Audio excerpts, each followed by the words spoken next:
Welcome back to another episode of The Special Sauce. This is another mini, and today we will be looking at big agencies versus small agencies, pros and cons, misconceptions.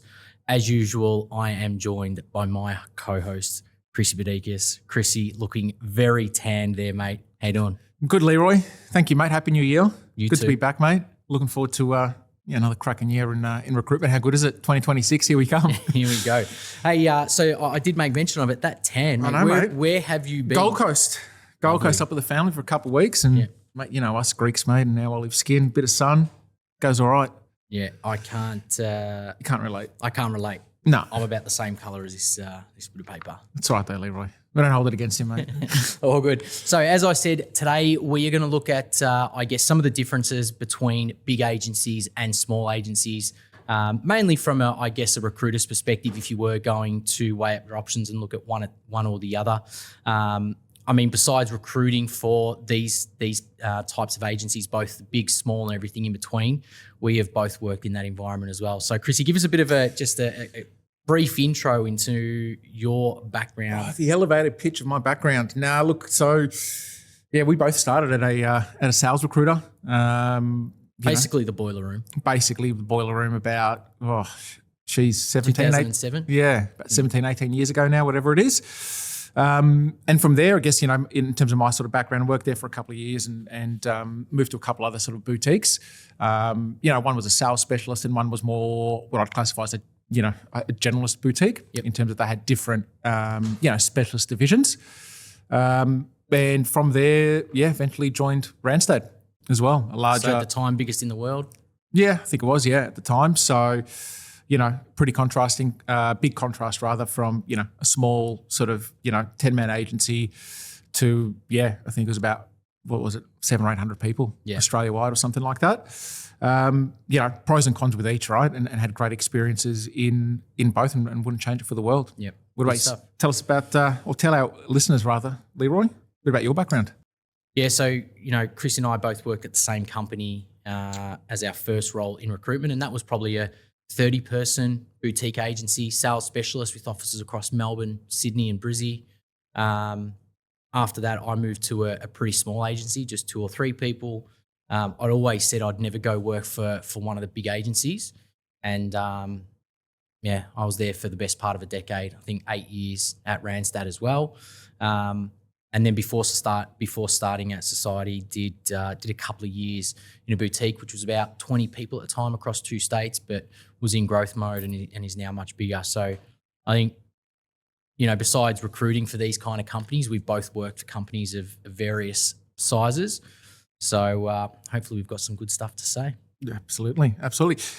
Take us through, I guess, just for our audiences, right, and for the purpose of this exercise, how do we define global versus boutique? Yeah. So I think if they're global, they've got, operations globally, right? So, we're talking about the likes of Hayes, Michael Page, Randstad, where we worked, Robert Walters, Robert Half, and there's plenty of others there that perhaps aren't as big in Australia, Adecco, Manpower, these kind of businesses.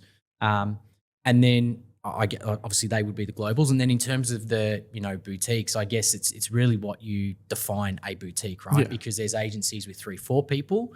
But if you look at some of the larger ones in Australia, they're upwards of 150, getting close on 200 people.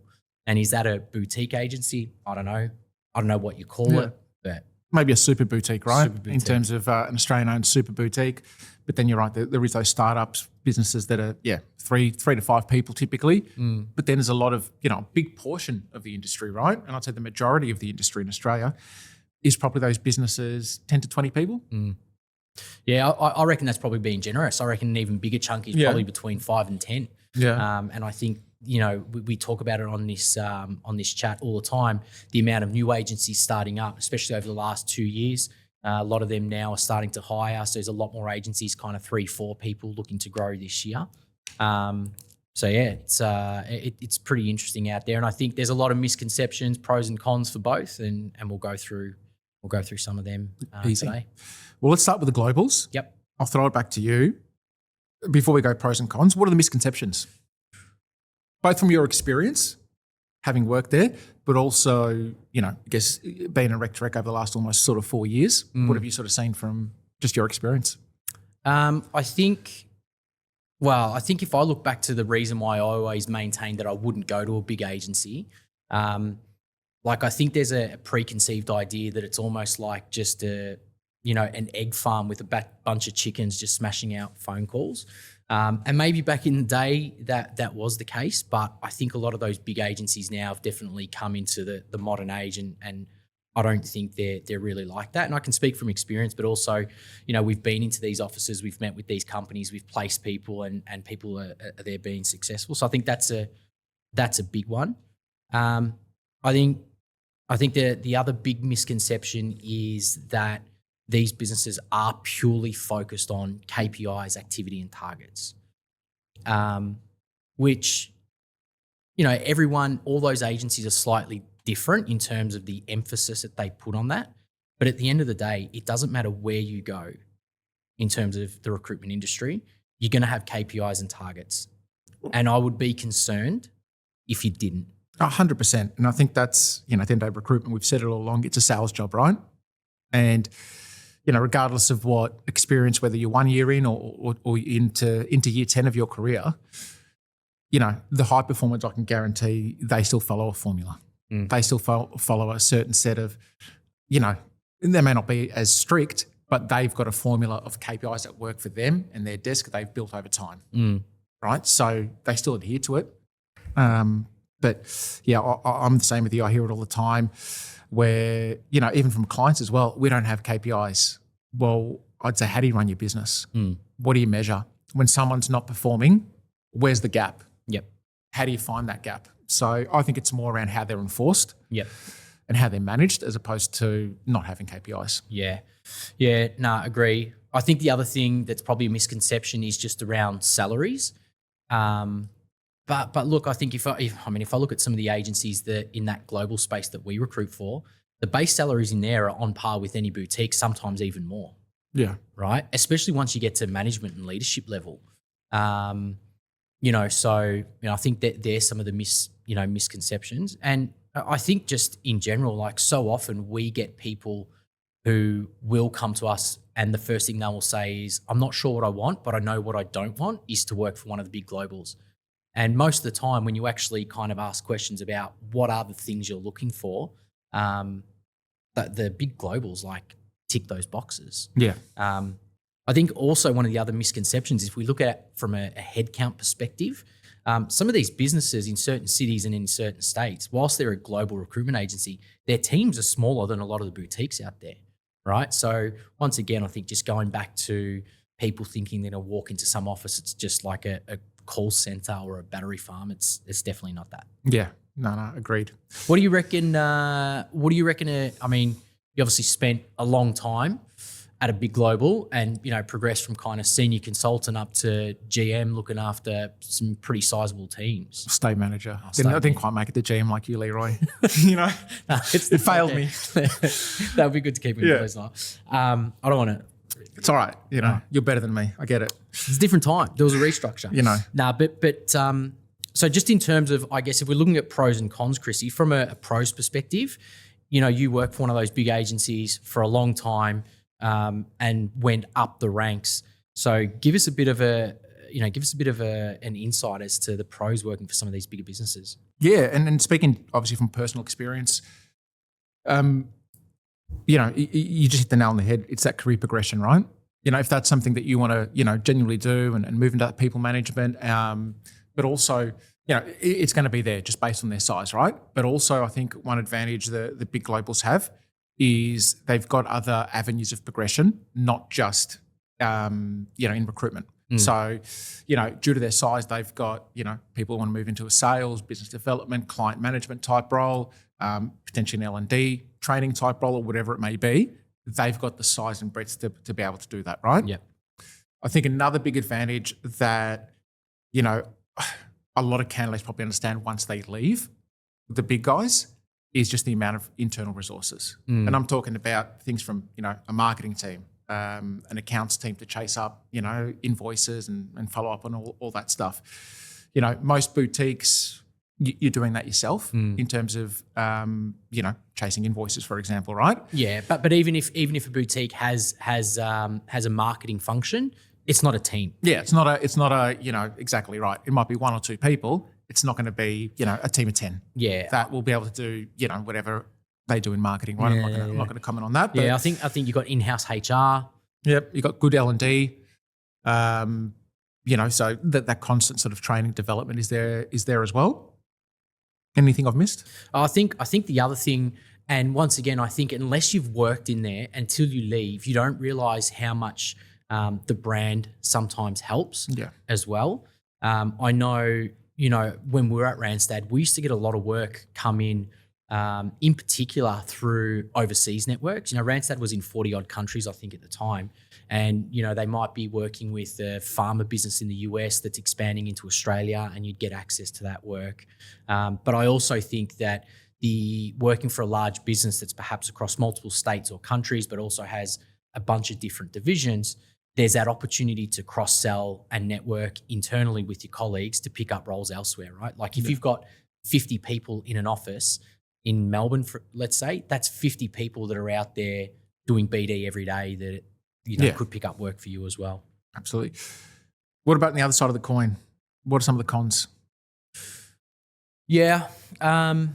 I think with the cons, I mean, like any business sector, there's pros and cons for everything. So I would say just because of the size of the businesses and the size of the teams, a lot of the times your desk can be limited just in terms of the patch that you have to work, right? So, I've seen plenty of examples where someone might be doing accounting in Melbourne, only in the western suburbs, only from, 60 to 90K, because they've got another colleague in another office down the road that does another sector. So I think limited patch.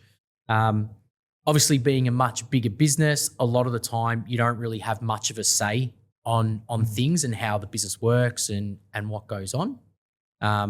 They're probably the two main ones I can think of. The other one I'd say, and I guess it can be a pro and a con, right? Because they get a lot more, or they get a lot of work called in due to brand, right? But also, they've got a lot of work that's maybe under contract from different divisions. Yep. And it could be, in a temp or a blue collar type division, and they come to you and say, well, XYZ client needs I'll say we used to recruit sales. They need a sales manager. All the time. This is do our head in. Yeah. But you can only charge 10% because the fees are, blue collar fees. And, normally say, well, I don't operate at that level. But then you have to look at the bigger picture and say, well, this is a key client of the business. Yeah. And if I don't do it, one, it's under contract, you kind of have to do it. Yeah. But two, what impact does that have on, the division that mainly deals with them, right? And that's the thing. Sometimes some of these big agencies, like where they've got these national contracts, they're multi-million-dollar contracts, and you sometimes just have to do it. Yeah. But like I said, that comes back to having less of a say on things. What about salaries? Yeah, look, I think salaries in terms of, I think that is probably back to the misconception, right? I think a lot of people think, it's lower salaries, it's, I'm not going to get paid as much. I disagree with that. I think the base and commission, or both? On the base. If I look at just purely as base plus super, it's much of a muchness in my experience, right? Yeah. The only thing I'd say is they're probably a lot more structured in terms of their tiers. Yep. Consultant is, earning X, senior consultants come in at X, and so on and so on. But to your point earlier, I think once you get into those management levels as well, you can earn some pretty good money on the base. So from a commission structure, I think they're still good, they're still strong, and there is that opportunity to earn, to potentially double your base salary. Well, most of them are good. Most of them, not all, but most of them, right? Yeah. Typically, they don't have as many accelerators as the boutiques do, so they don't reward the super high performers. Yep. That's what I'd say. It would be one of the cons where, I think a lot of boutiques have, for those consultants who are doing, 150, 200 a quarter and doing, some big numbers. They're earning, based on the accelerators, really good comms. Cool. I think another thing to mention here, Chris, is that for whatever reason, a lot of people will be quick to say, I don't want to go work for one of the big globals for whatever reason, right? But if you look at the actual boutiques, some of the most successful, long-standing, most well-known boutiques in Australia, if you look at the founders and the leaders, where have they all come from?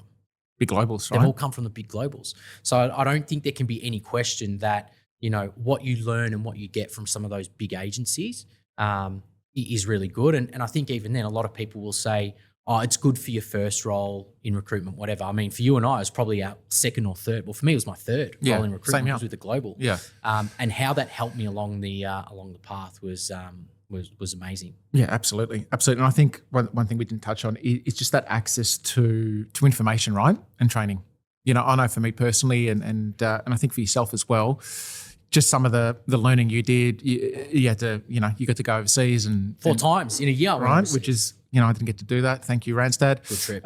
Great trip. But, just that access to financial information, right? And people in the business from a finance team that will, teach you how to read a P&L, understand the decisions and the implications your decisions have. And, it's not as simple as that, obviously. It happens over a long period of time. But, it really sets you up for a commercial mindset into 100%. into recruitment, really, and later in your career. 100%. All good. Well, mate, I think that is a good segue. Let's talk about boutiques. Because I think, everything that we've said already, it also goes back the other way.